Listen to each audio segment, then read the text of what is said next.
Welcome. I am so glad to see everyone here, and we're just so grateful for you all taking the time to be here with us, and we're so excited about the next couple of days. We see lots of friends in the room, but I'll introduce myself for those of you who may be new. My name is Brooke Rollins, and for the last 13 years, it has been my great privilege to run this organization, the Texas Public Policy Foundation. So back then, we only had a couple of issues we focused on. One of those was not energy and the environment, but I often say that really the greatest talent I have, maybe the only one, is hiring the very best people to change the world. And I hired Kathleen Hartnett-White. Kathleen, how many years ago now? 8 years ago. She was fresh off of her stint as chairman of the TCEQ, and she could have gone on and made a lot of money as a lobbyist, and there's nothing wrong with that. But she decided, to all my lobby friends in the room, she decided that instead she wanted to stay in the fight from a free market conservative think tank, and joined us back when we were only a handful of employees. We're now a lot more, but she certainly has been such a warrior and a driver on this issue for so long. So Kathleen White, thank you so much for all you've done. We're here because of you. That's the bottom line. You know, last year we had our first Crossroads Summit in Houston, Texas, and many of you were there with us, and we decided at the time that it was time to bring together the best and brightest minds in the country, and we even have a couple from internationally who are going to be with us over the next couple of days. But a year ago in Houston, we wanted to really try to begin to move the narrative and how important that is in such an important issue. And we were so grateful for our time in Houston, and we believed that it was time well spent, and it was a great event, and we were able to pull together some of those amazing people. But then we decided, you know, maybe this year we're going to come home to Austin. And so today is the culmination of a year of planning and thinking and pulling together, really, again, some of the greatest minds on this issue. And so we're so grateful that all of you are here. I also, and unfortunately I don't have the list in front of me, I wanted to quickly point out we also have some real leaders from around the country who are here representing their conservative groups in their states. We have representatives from Ohio and Wisconsin and Florida and Oklahoma and Colorado and West Virginia and Wyoming. Who am I forgetting? Nebraska. Anyone else? Michigan. Louisiana. Missouri. If you guys would stand up, I want to welcome you to Texas. If all of our friends from the state think tanks around the country who are here would stand up and let us officially welcome you to the great state of Texas.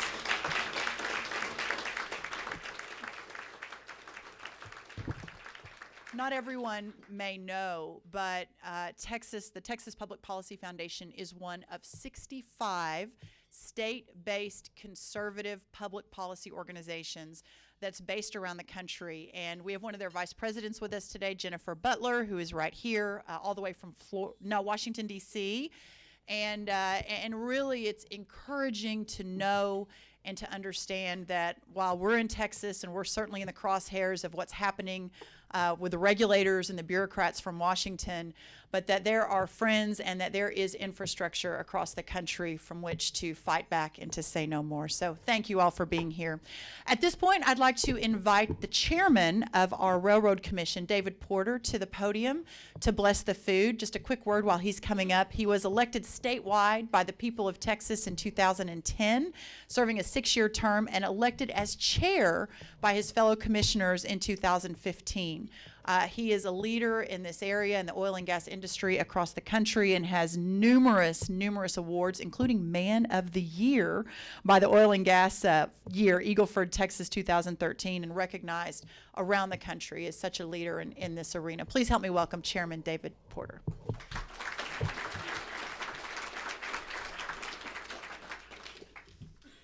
Thank you so much. It's a real privilege to be here today. I definitely want to say a welcome from the Railroad Commission to all of you here to Austin and Texas from outside the state, as well as, of course, those of you in the state. But I want to thank Brooke Rollins and her team here at TPPF for putting together such a great program. You know, a lot of times when you look at the schedule, you think, well, this speaker, I may want to hear. But to be honest, looked at this one and I said, this is really a good program. I'm looking forward to being here for most of this. But this group always puts together a good job.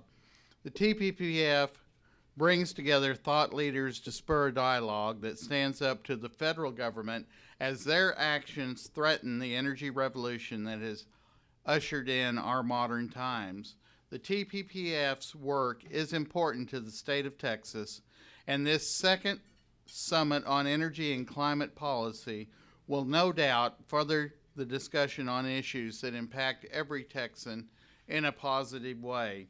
This summit and the actions that follow will inevitably lead the fight for America's energy security and affordability for all Americans. Thank you all for being here. Let us pray. Our Heavenly Father, you are the creator and sovereign of this universe, and we are your humble creation. We come before you and remember that we must worship the Creator and not the created. At this time, we thank you very much for the blessings that we have, for this food that we're going to eat, for the opportunity to gather here at this seminar and to learn more information. We ask you that you grant us the wisdom and the understanding to be good stewards of all the material blessings that you have given us. At this time, we also ask for your protection on those that are serving in the armed service forces and your blessing on all of us. In the name of your Son, Jesus Christ, amen. Because we have a video from a very special friend of the Texas Public Policy Foundation. We invited him to come speak, but he is a little bit busy. He's a former TPPFer by the name of Ted Cruz, who is currently, as we all know, running for president, but the junior senator from Texas, and he believes so strongly in this issue. And I asked if there was any way he might want to come speak. He said, well, I'm a little busy, but I would love to do a video for everyone to sort of launch the whole event. So Ted, as many of you know, helped us launch the Center for 10th Amendment Studies about 5 years ago. Thanks also to Bud Brigham, who's here sitting in the middle of the room. And we decided that the states needed to push back against the federal government. And it's really been wonderful and encouraging to see the progress that has been made. But in that vein, in this arena and others, in that vein, I give you our junior Senator Ted Cruz.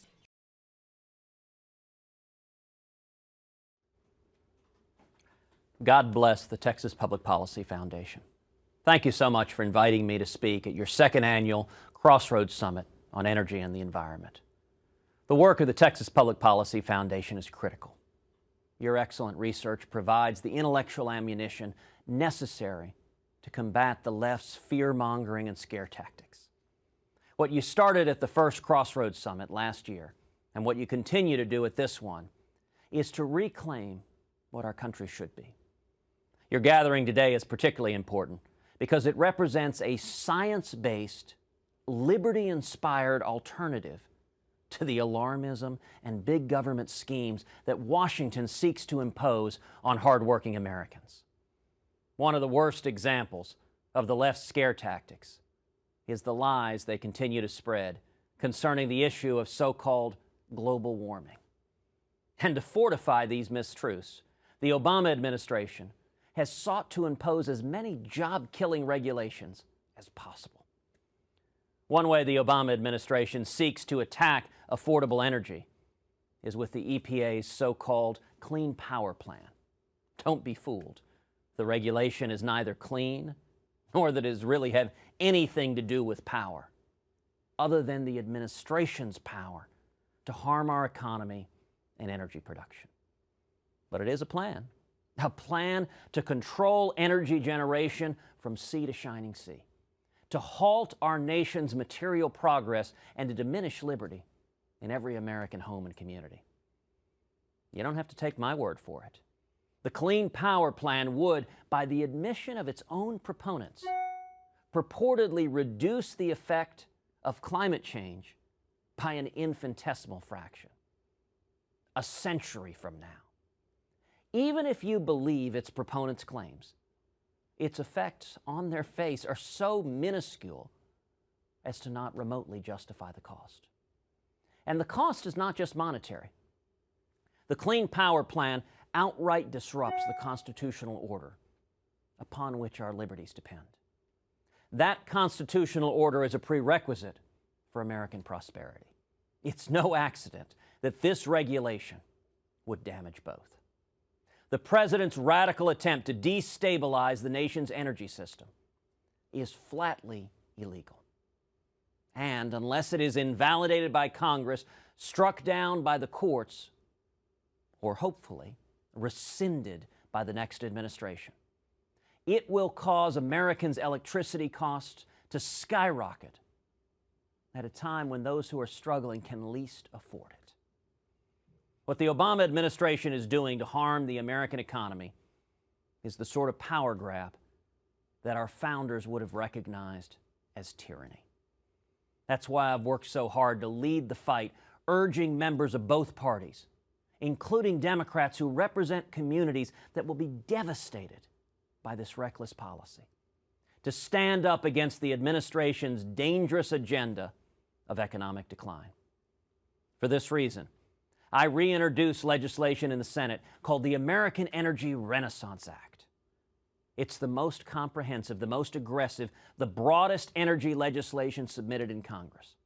It would dramatically reduce the federal barriers that hinder the private sector from generating jobs. Importantly, it would end the war on coal, as you're getting ready to hear from my good friend Bob Murray shortly. If we get the federal government out of the way, the American energy renaissance that we're experiencing has the potential to generate millions of high-paying jobs. And not just jobs in the energy sector, but we can bring back manufacturing.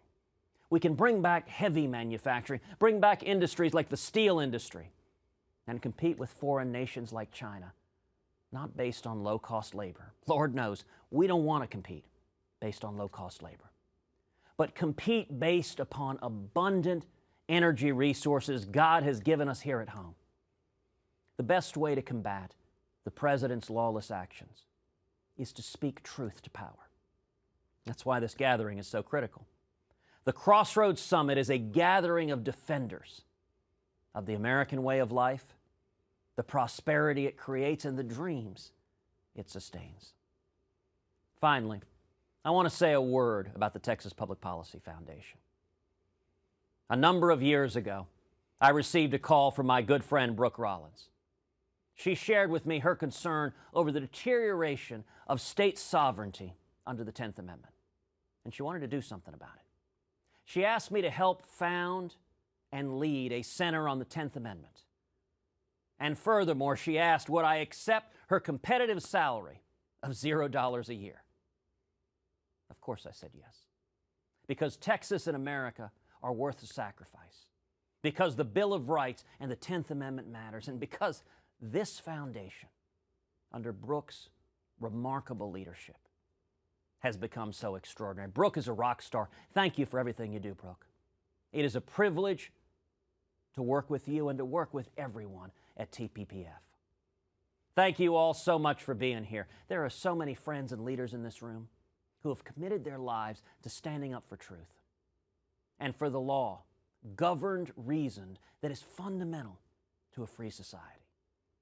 Thank you for standing up for America. May God bless you.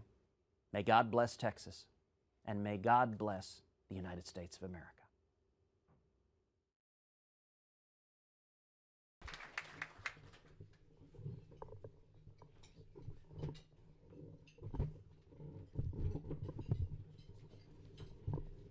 How about a hand for our wonderful interns?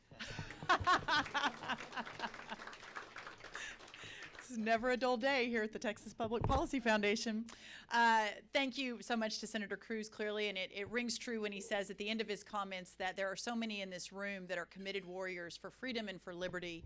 And in my opinion, there may be no one more committed to that and really the tip of the spear for the state of Texas than our Attorney General, Ken Paxton.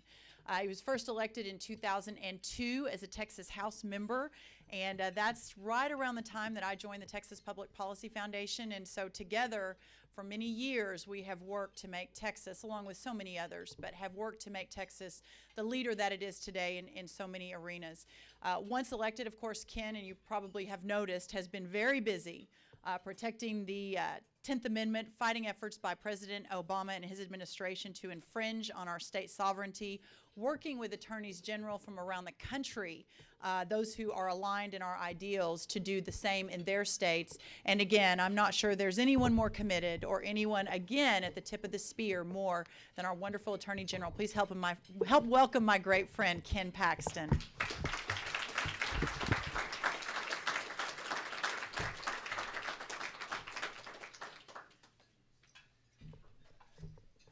Well, appreciate that, Brooke. Thank you for the nice introduction. It is, I think that's my phone.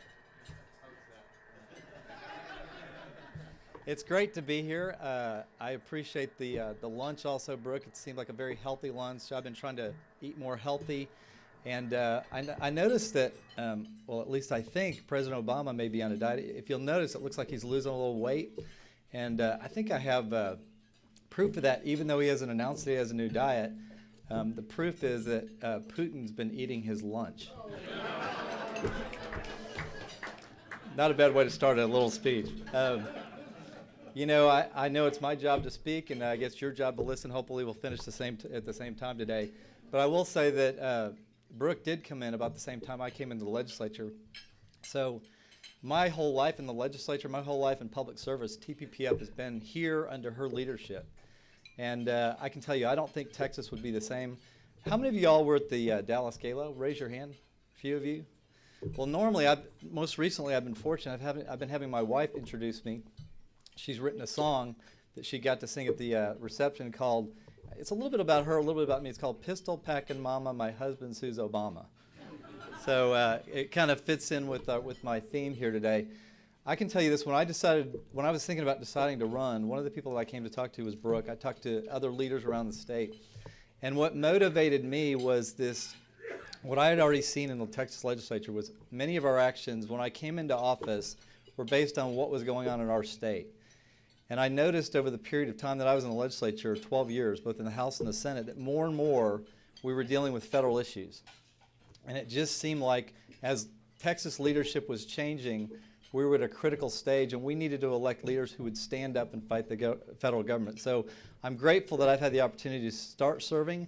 The day I was sworn in, Governor Abbott told me as he swore me in, and I put my hand down, he said, "You will be the busiest Attorney General in Texas history." And I can tell you, in the first 10 months, we've been pretty busy. So I want to tell you about a few of those cases. Many of them relate to some of the EPA issues, but I want to kind of give you an overview. We've actually sued the Obama administration now 6 times, which is a remarkable number to be suing the federal government, but thank you. Literally, my second week in office, we were in district court in Southern District of Texas suing on immigration. And of course, that whole lawsuit was spawned by an executive order issued in November of the previous year by Obama, which basically, he had ignored his own speeches for 6 years where he had said that he did not have the authority to change immigration law. And by the way, in changing immigration law and granting lawful status, he also was granting the ability for illegal immigrants not only to stay, but also to receive certain benefits like Medicare and like Social Security, tax credits, international travel, work permits, unemployment insurance, massive benefits that were not voted on, that were not agreed to by Congress, specifically not agreed to by Congress, and certainly the cost to the states were there, and that's part of that was our standing in the case, that it was also going to cost the state hundreds of millions of dollars. And so we filed that lawsuit. Actually, Greg Abbott filed it in December. We argued in January. We were successful getting a preliminary injunction against the federal government, against the Obama administration. In order to get a preliminary injunction, you have to demonstrate irreparable harm to the state and that you're likely to win on the merits. That's a pretty strong start. So we got that, and then recently, the Fifth Circuit, within the last week and a half, 2 weeks, issued an opinion. We argued that case. The Obama administration appealed it there. And not only did we win on the arguments that we won at the district court, but the Fifth Circuit actually added another argument that we won on. So our case has become stronger, and we're pretty likely to end up in the Supreme Court in the next few months. So that was our first Obamacare lawsuit, and it's gone pretty darn well. Second, we've been really involved in some of these EPA cases. We recently joined an action with 24 other states. We're leading that with West Virginia on this carbon rule that I know Bob's going to talk more about. Obviously, we have to win that. We think it's a violation of the law. We think it's a violation of the Constitution. We also believe and we know that that's going to have a tremendous impact on electricity prices. It's going to have a tremendous impact that I know Bob's going to talk about in allowing us to continue to bring manufacturing and jobs to Texas, and not just Texas, but really all over the country. And so it's critical that our efforts, not just Texas, but all of these other Republican AGs aligning together to fight the federal government, we believe that we have a very great opportunity to be successful. We've also recently filed a water lawsuit. It's called WOTUS, Waters of the United States, related to the federal government expanding its authority to control property through water. We all know that the EPA has control over navigable waters, waters that you can put a boat in. But they are trying to expand beyond that and control land that has a ditch or a puddle or that could have water. And obviously that will have a great impact on your ability and others' abilities to actually use their property the way they want without having to go through the federal government to get approval. So we recently filed that lawsuit. We were in the Fifth Circuit. We got transferred over to the Sixth Circuit, and we actually got to stay on the implementation of that rule. So we've at least got that stopped for the time being, and we'll continue to fight that lawsuit. We also, within the last 2 weeks, filed another Obamacare lawsuit. You're saying, now why would you file another Obamacare lawsuit? Hasn't that all been decided? Well, actually, they came up with a new idea, which was to tax the state through managed care organizations. And the cost of the state in the last session was about $85 million. That'll be an ongoing cost of over $100 million a year. And so we filed a lawsuit along with Louisiana and Mississippi to challenge the actually that's Kansas and Louisiana, to challenge the Obama administration to say, look, you don't have the authority to tax states. That's unconstitutional. This is coercion because the penalty for not paying the tax is that they take away your Medicaid funds, which the original Obamacare decision said was that they could not do. And so we are using the original Obamacare decision to go back and sue them on Obamacare. So look for that over the next couple of months. And finally, one of our most recent lawsuits that I wanted to talk about was with TPPF. Obviously, they've started this new legal group. They filed a lawsuit this week against the Bureau of Land Management with the issues related to the federal government taking land along the border of Oklahoma and Texas. What was nice about that lawsuit is, as the state of Texas, the lawsuit wasn't necessarily right for us to be a part of, so we couldn't file the lawsuit. But as soon as they filed, we intervened, which gave us a vehicle to get into the lawsuit and sue on behalf of the taxpayers over tax issues. So what you all are doing, supporting TPPF's efforts to sue the Obama administration and sue on federal overreach, is giving us the ability as a state to intervene in lawsuits sooner and at a more strategic point. So thank you for supporting that effort. Well, I also wanted to say, I always like to finish by talking a little bit about TPPF. And as I said, I think TPPF it's had a tremendous impact on my career, but it's also had a tremendous impact on the state. And the leadership that you all provided and the actions that you're taking are critical not just for the state of Texas, but I believe for the entire nation. And I talked about this at the reception. I brought up my favorite movie that's been ranked one of the top 20 movies by the American Film Institute, It's a Wonderful Life. And if you all will remember that story as we're going into the holidays, I'm sure most of you have seen it. Sure, George Bailey ends up staying in Bedford Falls instead of going out and traveling, getting educated, and he ends up putting his life into his community. And of course, the villain in the movie is Potter, and he is on opposite sides throughout the entire movie. Well, George ends up getting in trouble for potential loss of funds at the bank, and Potter goes after him, and so George thinks he's going to commit suicide, and his guardian angel steps in to save him by jumping off the bridge. You remember the story. Well, so many times we don't realize the impact of what we're doing. In that movie, George was able to see that his life impacted not just his family, but it impacted the lives of hundreds of people because his brother ended up becoming a war hero, saving the lives of hundreds of men on a ship. And he had a tremendous impact on the entire town. It would have been called Potterville instead of Bedford Falls. And I am convinced that if TPPF and the people in this room, as you impact the state of Texas, our culture, the business community, and really our entire nation, if we took away the efforts of the people in this room and the people that support TPPF, I'm convinced that we wouldn't be Texas, we would be California. And the impact that we're having at this critical time in Texas with your efforts, I believe is going to make the difference in allowing our country to continue to be the land of the free and to be a constitutional government. So thank you all for giving me this opportunity to serve the state of Texas. And thank you for what you do for this organization, for what you do for Texas, and for what you do for this country. God bless you, and have a wonderful life. Thank you.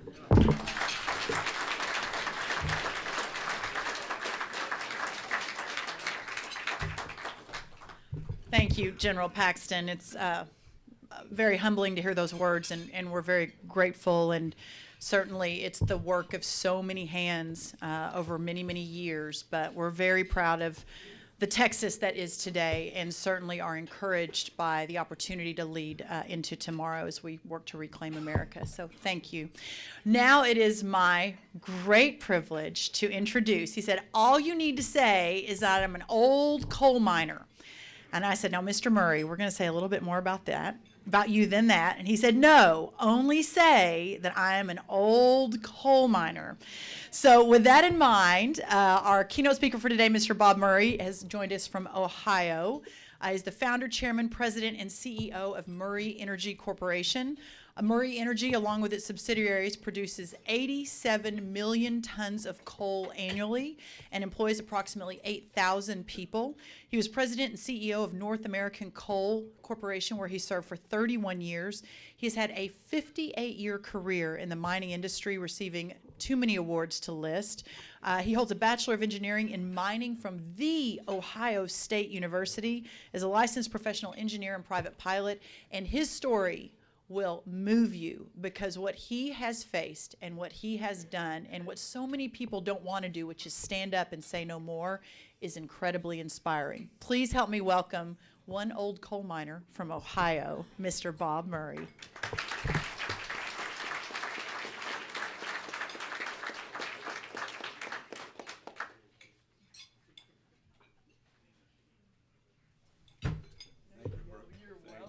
Thank you very much, ma'am. Good afternoon. I gave a presentation yesterday in Scottsdale, Arizona, to a group of crony capitalists that love the tax money to promote their wind and solar and their electric cars. You must know that I was actually well received. But they surely didn't like what I had to say. Hopefully you'll like what I have to say better today. I'm an American. I cherish this land. And I'm going to take you from coal to America and what I know is happening. I have a copy of my text at the door. I'm an engineer. There are a lot of numbers in here to support what I'm saying. Please feel free to take a copy at the door when you leave. Prior to the election of President Obama, 52% of the electricity in America came from coal. Today it's 37%. I'm more pessimistic than anyone in our union. I have been saying this for 3 years. It'll go down to 30%. Now that's a 4 cent a kilowatt hour at the bus bar. Electricity. You've had a lot of coal-fired generation in Texas. I was involved in it. I was involved in the construction of the Perky Power Plant, South Hallsville, the Sabine Mining Company there.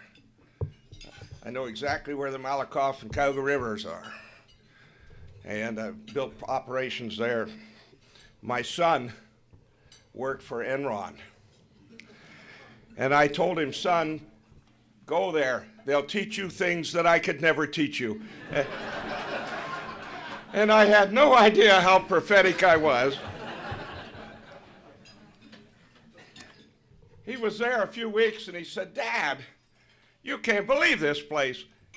They've got this cable there laying across the Atlantic and they're already taking income from it." I said, "Oh, well, they know what they're doing. I told you they could teach you things that I could never teach you." A few weeks later, he called me and said, "Dad, when you sell coal, when do you book the income?" I said, "When the title to the coal changes, it can be different places." He said, "Dad, you know that 5-year deal they've got with you to supply them coal for they've already booked all the income." I said, "Son, come home." And 4 cents a kilowatt hour. He's destroying it. This great destroyer. And his bureaucratic appointees and his political supporters, replacing it with 22 cents a kilowatt hour wind and solar. And he gets 4 cents a kilowatt hour from you, the taxpayer, on top of it. 5.5 times more expensive, and you subsidize it to the tune of 4 cents a kilowatt hour. Natural gas has historically been about 15 cents a kilowatt hour, so he's destroying the low-cost electricity in America. But with the development of the Marcellus, Utica, Bakken shales in Pennsylvania, West Virginia, Ohio, North Dakota, here in Texas, the benchmark price of natural gas at the Henry Hub, as you folks know, is about $2.25 right now, an MCF, $2.25. Ladies and gentlemen, I'm competing against 89 cent an MCF gas in Dominion South right now. And it's historically been, over the last year, about $1.40 an MCF. Why? Because Mr. Obama is holding up permits for 20 LNG ports. We need to get that gas out of the country. We need to get the dollars back to improve our balance of payments. And to appease his radical environmentalists, he's holding up these LNG ports. So they have nowhere to put the gas, so they're putting it into the coal-fired plants through the grid and making it extremely difficult for our industry to survive. But the increased use of natural gas is only one of the reasons for the dramatically decreased utilization of coal and electric power generation. The primary reason is the war on coal from the Reagan-Obama administration, with its appointed, unelected bureaucrats and political supporters who have been bypassing the states, bypassing the utility commissions of the states, bypassing the House, the Senate, bypassing the Constitution and the laws of America in promoting these endless regulations that will dramatically reduce the reliability of electricity in America and increase its costs tremendously. Frankly, ladies and gentlemen, I am righteously angry, and I am very concerned. President Obama and his supporters have already closed 411 coal-fired units. That's 101,000 megawatts, at 4 cents a kilowatt hour, for no environmental benefit at all. I'll get to that later. More regulations from the Obama administration are attacking the mining of coal. The WOTUS, Waters of the United States, where we join Attorney General Paxton in the Sixth Circuit. Murray Energy is in that with your state. We have the stream buffer zone rule, which is 5 years earlier, and the same thing. We have dust regulations. We have all sorts of regulations where they're trying to eliminate the mining of coal. But I'm going to talk about America. But I do want you to know one thing. The Obama Environmental Protection Agency alone, since that man has been president, has published 25 million words of regulations. Ladies and gentlemen, that is 38 times more words than it is in our Holy Bible. 38 times, one agency. Today's coal production and sales situation is extremely dangerous. It's the worst I've seen in my 58 career. Our customers can't dispatch their coal-fired plants because of the regulations against them and against coal, and a result of the increased use of natural gas to generate electricity. Local coal markets in the eastern United States are now 50% destroyed. Here's one that just came out. It's in my text. McKinsey & Company just issued a report on all of the coal industry. We are bankrupt. The industry is bankrupt. Indeed, we are $45 billion short of the funds needed to fund our debt, our employee-related, and our reclamation liabilities. $45 billion short, and as a whole, the industry is bankrupt. There are only 3 coal companies that are cash flowing right now, and one of them is Murray Energy Corporation. And I have a different design on my company. I'll tell you about it in a minute. Very briefly. Our coal markets are being destroyed. But of those other 2 coal companies, I don't see one of them getting past 2016. So you're going to see a total restructuring. Most all the major coal companies are already bankrupt right now. There's no doubt that the administration of President Obama is the greatest destroyer and enemy of available, reliable, affordable electricity that the United States of America has ever seen.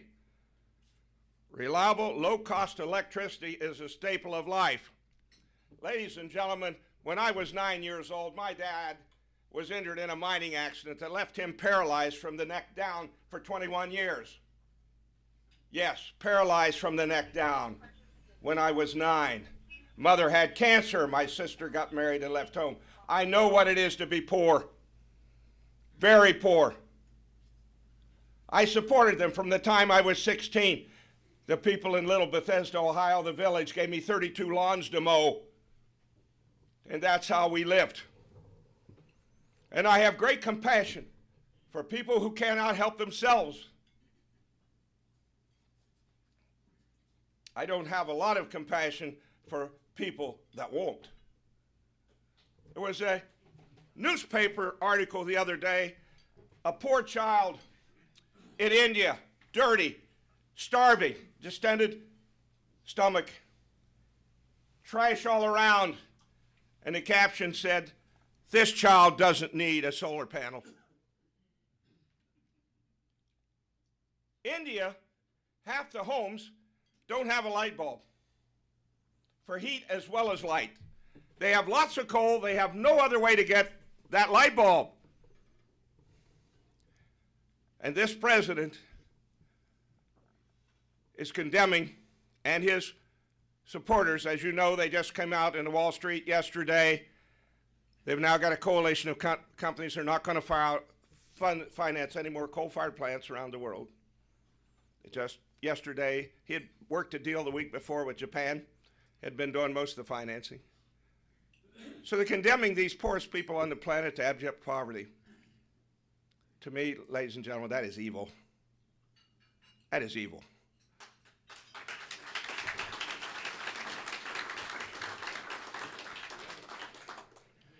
You know what I call this today? And the politicians are using my words, including, hopefully, President Ted, that you just heard of from. I shared a podium in New Hampshire with he and Carly Fiorina, who I like very much, and Santorum the other day, and that was another interesting experience. I was the fourth speaker. After they spoke, everybody left, and it was probably good, because I don't think what I had to say worked so well in New Hampshire, or in New Hampshire. What I call it is a political power grab of America's power grid. It has nothing to do with the environment.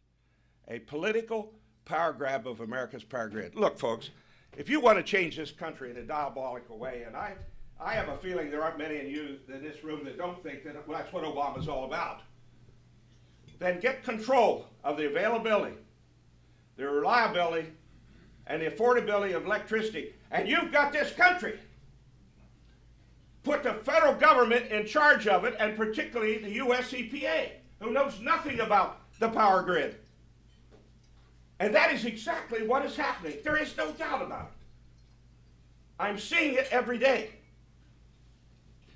A political power grab of America's power grid bypassed the Railroad Commission, bypassed the states, bypassed the Senate, the House, the Constitution, and the law, and put the U.S. EPA in charge of whether that woman and that man on fixed income are going to have available, reliable, low-cost electricity. That's exactly what's happening.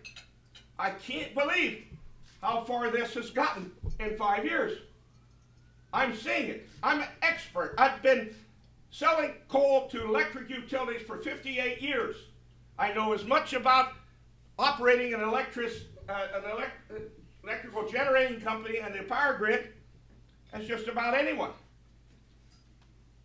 And I'm seeing it happening. It has nothing to do with the environment. The EPA just came out with a study themselves. You could shut every coal-fired plant down in the United States.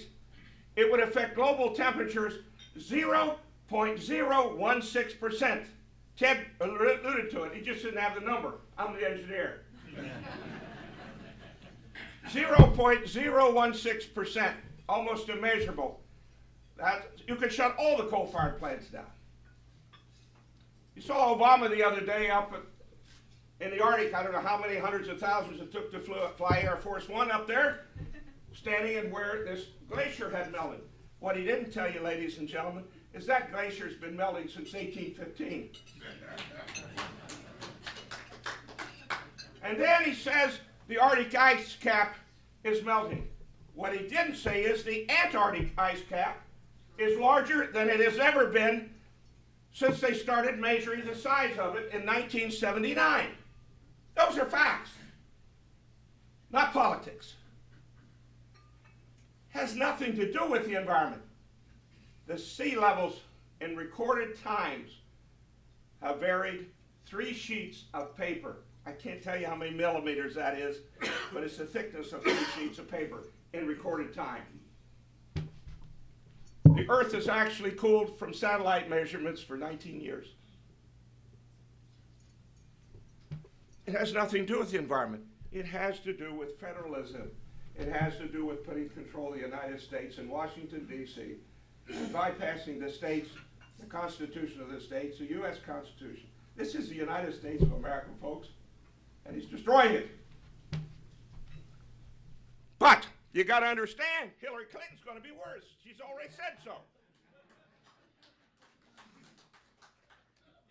How do you think this went over in Scottsdale yesterday, huh? Well, I'm a tough old coal miner. You got to be tough to be in the coal business. And I said the same thing yesterday. Because I know I'm right. I know I'm right. This political power grab of America's power grid is something we all must fear. Now, I've had a strategy at Murray Energy to cope with it. In the mid-'80s, we had acid rain. Remember? We were all going to melt in the rain. So you had the Clean Air Act of '71, the very act that Obama is illegally using to put through his expensive, destructive power plant. Ted was right. It isn't a clean power plant. And it has nothing to do with power or the environment. But in any event, we had acid rain. You knew the Clean Air Act of '71 was going to be amended, and you didn't know when. So many companies went to the Wyoming and Montana for their coal. Subbituminous, low heating value coal, very poor coal. I said then, putting 20% water coal in an inefficient railroad, there's nothing more inefficient in America than a railroad other than the federal government, and hauling it $25 a ton across the United States is not a national energy policy that meet the test of time. And I've said it thousands of times since then. What I did is I didn't go to the Powder River Basin. I left North American Coal, wanted to go on my own. I'd been there 31 years. I targeted every plant. I was a decent combustion engineer as well as a mining engineer. I drew concentric circles, boat target, gun target, target, out from every power plant I thought was a candidate for a scrubber or some other form of clean coal technology. I acquired that coal. I pioneered longwall mining. There's 5 of us. I brought that concept in the early 70s from Europe and pioneered what's called longwall mining, underground mining. I focused on longwall mining, underground mining, because I felt it's the most environmentally acceptable way to mine coal. You don't even know we're down there. And I focused on longwall mining, which is 10 times more productive. Only some of the reserves in the United States can be longwall mined. So I've acquired the vast majority of those because of the geology. And so with focusing on longwall mining, I drew concentric circles, boat target, gun target, target, target, out from every power plant thought was a candidate for a scrubber, and I acquired that longwall mineable high heat coal. Where I could avoid a railroad, my concentric circles became concentric ellipses. The Ford emblem, the little silver rings around the blue Ford emblem, those are concentric ellipses. And that is the strategy on which I've built Murray Energy. I sold my children's toys, it's true. I mortgaged my home. They've never forgiven me, by the way. And I mortgaged my home. It's a great country. I was paralyzed on my left side. I had broken my neck 3 times in the mines, in a full body cast, not just a neck brace. And it was a tough time. But you see, I had my Lord Jesus Christ. And when they introduced me, Scottsdale, they said he built Murray Energy. I didn't build it. I didn't build it at all. My Lord did. Because I was on my knees. 3 young boys, paralyzed, no job. No job. And that's where we started. And that's the name of my book, 15 Minutes in the Grace of God. That's another story. You know, I read something coming over here last night. I probably shouldn't bring it up here. But my wife's uncle sent me statements about what President Obama has said about, quotes from him about Islam, and then what he said about Christianity. It's appalling. And I'll be happy if you want those statements. There's like 10 pages of them, all direct quotes. It's really scary, but not surprising.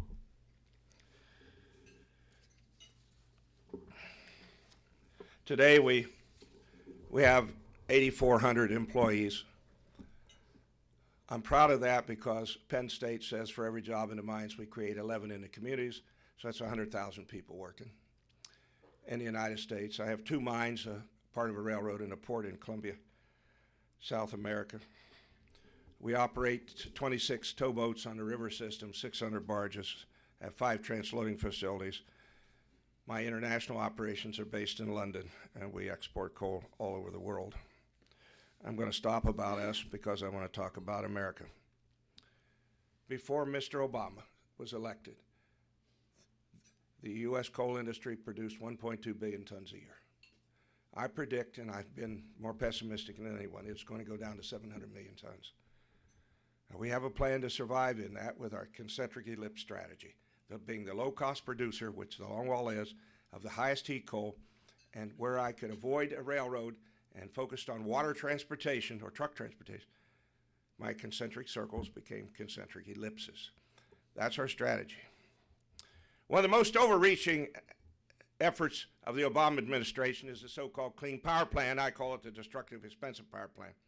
It's a blatantly illegal use of the Clean Air Act in a way never intended by Congress. I was around lobbying Congress in '71. Believe it or not, they never intended to regulate carbon dioxide.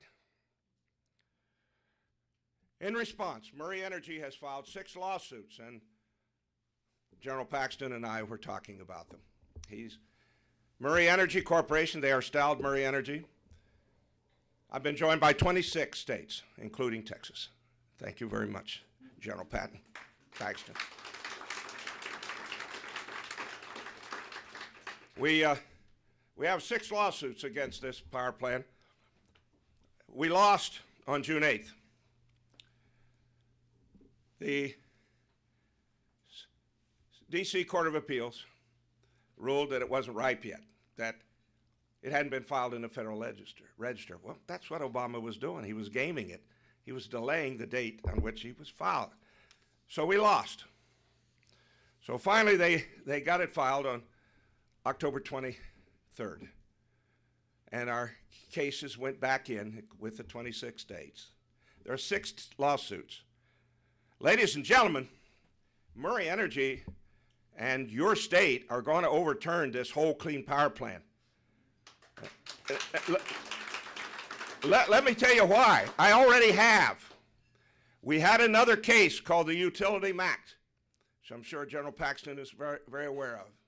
Utility Act. It was decided July 29th, and the Railroad Commission, you know of it. It was July 29th, U.S. Supreme Court, 5-4, overturned his Utility Act. Why? Because they didn't count the cost of the economy. The Clean Air Act of '71 clearly says they have to do that in Section 321. And they didn't do it. So we overturned the Utility Act, but you know what? I won but didn't win anything because he'd already closed 411 power plants, coal-fired. So one, didn't win anything. He's doing the same thing. The administration is gaming it again on their so-called Clean Power Plan. You, Texas, have to comply September of 2016 and file your state implementation plan or get into draconian rules from our U.S. EPA to control your power grid. The utilities themselves have to put in their preliminary plans by September 16th, and they gamed it and never filed the thing in the Federal Register till the 23rd. So what he did in the Utility Act, he's also doing in the Clean Power Plan.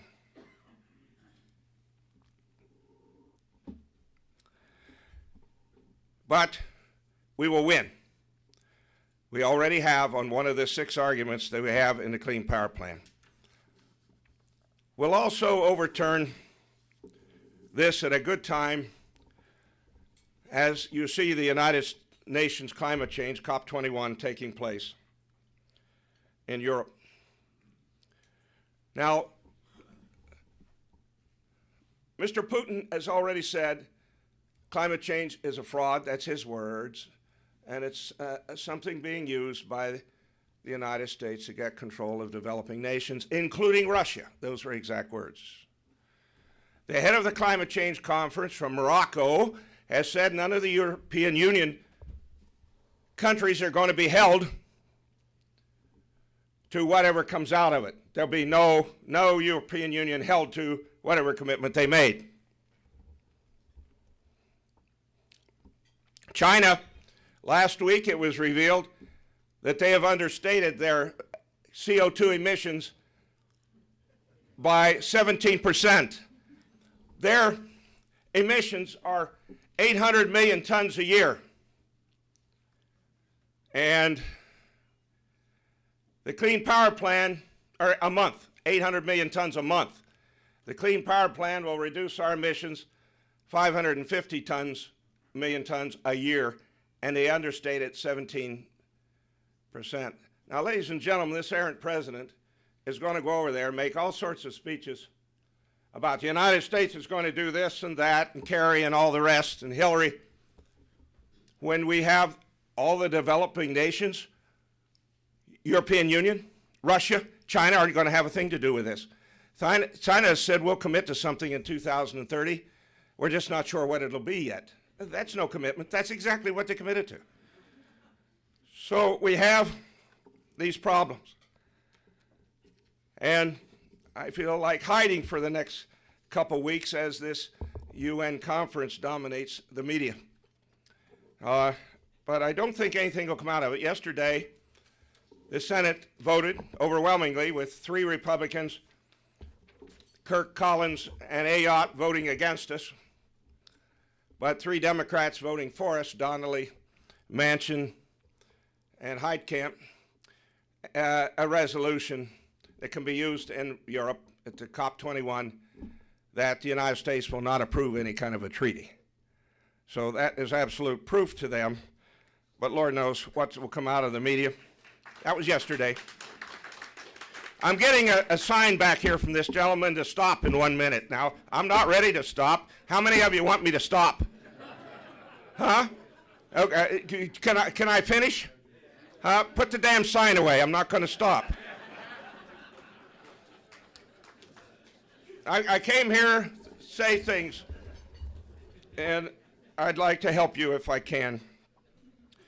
Some other things you don't know. I'm an engineer. $4 billion. Every day the administration is spending on this climate change subject. $4 billion of your money, partner. They've spent $146 billion on in-house salaries and bonuses since 2007. Albert Gore was worth $700,000 in 2000. By 2005, it was $173 million. And here's the worst one, and I can give you the names. The Obama administration just gave $44 million of your money to 3 professors who support the Clean Power Plan.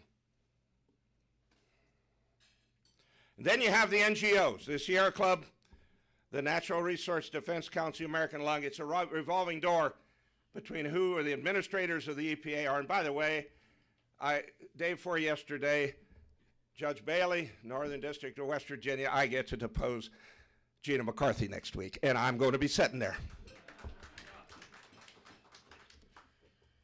But it's not only the Obama administration. We have some utilities that don't want coal. Calpine, California, they have gas plants. They have bashed coal. Exelon, they have nuclear plants. Illinois, same thing. And I don't think it's good for America. It may be good for their companies, but I think they mislead people when they try to. I'm for all oil, all gas, all coal, nuclear, wind and solar. I want to say one thing here. It's important to me, and I hope I get to tell him face to face in the morning before I have to leave. Your Congressman Lamar Smith, he's chairman of the House Committee on Science, Space, and Technology. And I want to congratulate him for his efforts against Director Catherine Sullivan of Obama's National Oceanic and Atmospheric Administration in his attempts to get the truth out about this collusion that's going on. We have the American Meteorological Society, Union of Concerned Scientists. They all need to be investigated. They're crony capitalists. They're making a fortune off of you, the taxpayer. I sat with a lot of them yesterday. Well, Maria and I are going to continue to aggressively fight back against the Obama's regime for a political power grab of America's power grid. You know, ladies and gentlemen, what is at stake here is reliable, low-cost electricity, people on fixed incomes, people who want to manufacture a product for the global marketplace. Electricity is a staple of life. The Obama administration knows that, and that's why they're bypassing Texas and putting the control in Washington. But it's a human issue to me. You see, this issue has names on it. They're my employees. Their lives are being destroyed for no environmental benefit. As Mr. Obama appeases his radical environmentalists, and don't forget, every Democrat's with him, virtually all, appeases his liberal elitists. Mayor Bloomberg, New York, $80 million to the Sierra Club alone to get rid of coal. Tom Steyer, California. His Hollywood characters, if it isn't Clinton or Eastwood, I won't. I go to another room when she's got a movie on. Some unionists, but mainly this is a human issue to me because they're my employees. All these people want to do is work in dignity. I live among them in Belmont County, Ohio. I built my headquarters there 3 years ago. I have another office in Cleveland. I'm never there. And Hillary Clinton came out and said, we're going to give them $30 billion. This woman has said she's going to support all of Obama's policies. It's the Democrat way. Destroy their jobs, then take some taxpayer money that isn't even there and throw them a crumb. And that's what Hillary Clinton just came out with this week, that she's going to do for my coal mining families as their lives are destroyed. $30 billion of your money she's going to throw at them. These people don't want their welfare.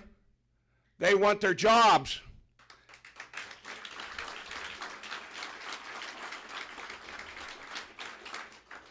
Ladies and gentlemen, I live among them. If these people own anything, it's their homes. If they own anything, it's their homes. When they lose their jobs, they've got no one to sell that home to. So they're forced to stay there. Hillary Clinton says, we're going to throw $30 billion. We're going to train them for something else. For what? There's nothing else there but coal mining. And secondly, they will never leave because economically they're forced to never leave. And the sad part of all this is these are people that just want to work in honor and dignity. I know them by name, their wives, their families, and their lives are being destroyed. Well, I'm not giving up, nor should you. We have the law, we have science, we have economics, we have cold hard facts on our side, and we have the United States Constitution. Our cause is right. It's right for our industries. It's right for our communities. It's right for our poor, who I have great compassion for. And it's right for America. We must use these realities to fight our opponents' interests in destroying coal and our wonderful electric power grid for their own bizarre personal and political ends. We must continue to do whatever we can to overcome the insanity of our current government. I cherish America. Thank you for having me here today.